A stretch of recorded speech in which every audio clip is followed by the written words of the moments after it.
video, we'll be discussing all about IJP. So, can you tell us about what an IJP means? So IJP is an internal job posting. So what that ideally means is that when you have to move up the ladder in an organization or when you have to expand your role, there are openings that come within the organization. Like you have interviews that you give to join an organization.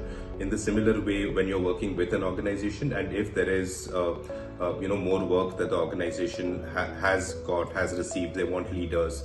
And not only that, but in case if there are any attritions, if people have moved out, they have to replace them with someone, right?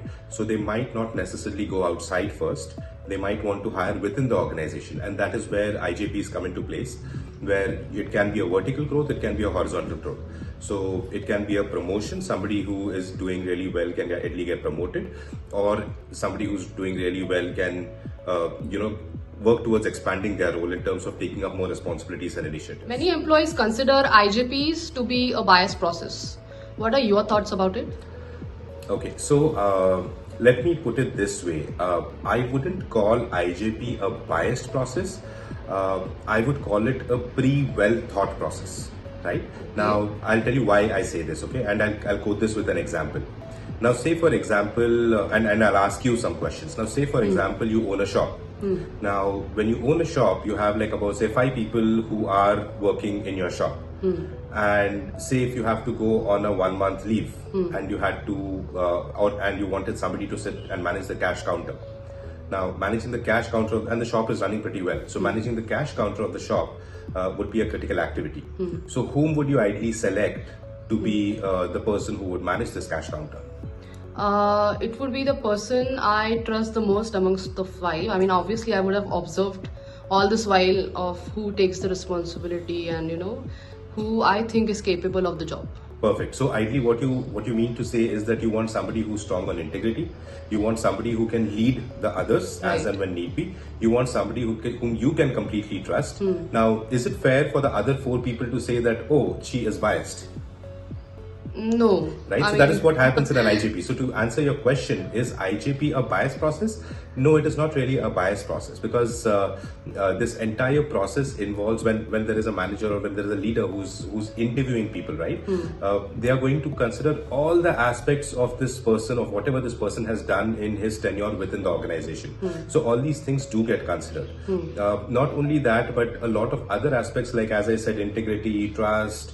Will he or she be able to manage a complete team? Will he or she be able to justify the role that he or she is in? So these are things that are looked at when an IJP interview ideally happens. Okay, so it is not just about the interview.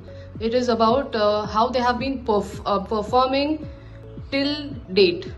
Correct. And when you say performing, that does not always mean only numbers, right? So let me put it this way. In the very same example that I shared, right, of you having a shop with 5 employees, there is a possibility there is one person who gives you the maximum number of sales. Okay. But is weak on integrity. Would you put that person on the cash counter? No, never. Exactly the point, right? So it's not only about your numbers in terms of performance. A performance is a holistic thing. So when you look at an IJP, you're looking at a holistic approach. You're looking at a person who can manage this team, who people look up to, who is doing a great job, and so on and so forth, right? Just strong on integrity, transparency, etc. So what if there's a team of maybe 10 that I have, and there is one guy who comes up to me and always says that I'm ready to take the responsibility. He just does take the responsibility. However, then I notice that the other 9 do not really trust him. So is he still capable of moving up the ladder?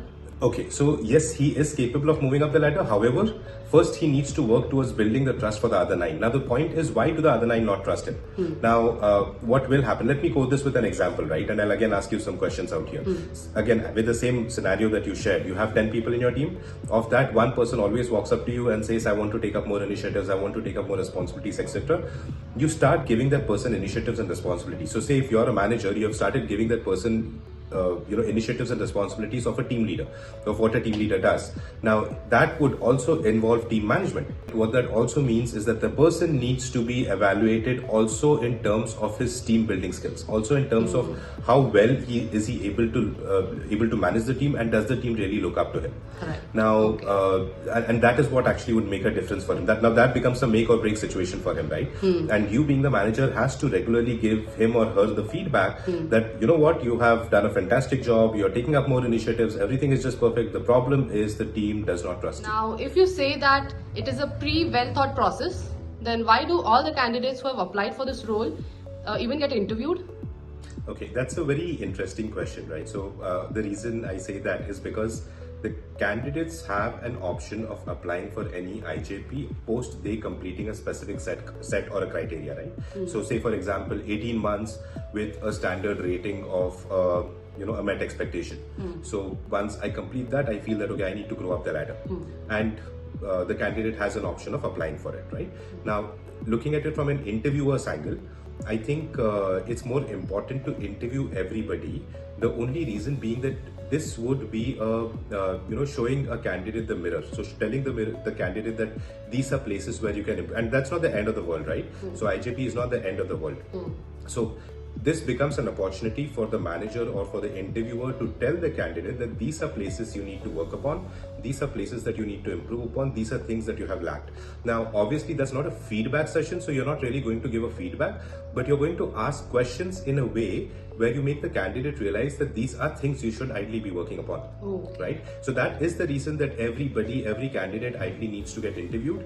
And if I'm a candidate and if I go for an IJP and if I get rejected, what I'm going to do is I'm going to take down all the questions that were asked in the IJP and start preparing on those questions for the next time. I'll start working on those questions for the next time. So it's more like an expectation setting? It's more like an expectation setting. So in case if there is a question that's asked that, okay, can you tell me 2 initiatives that you've taken in the last 1 year that you worked with this process, right?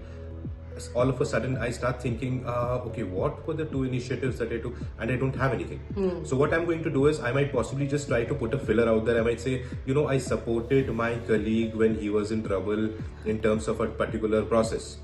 Is that really an initiative? Is that really impacted everything? I mean, helping each other is something which is an obvious, isn't it? So that's the thing, right? So that makes a person realize that, okay, what these people mean by initiatives is creating a difference for the organization, for the team, and so on and so forth, right? So I would put it that way. I mean, that is the only reason that every person ideally should get interviewed who has applied for an IJP, and a feedback should be shared. Thank you guys for watching. I hope you have found this video insightful and helpful.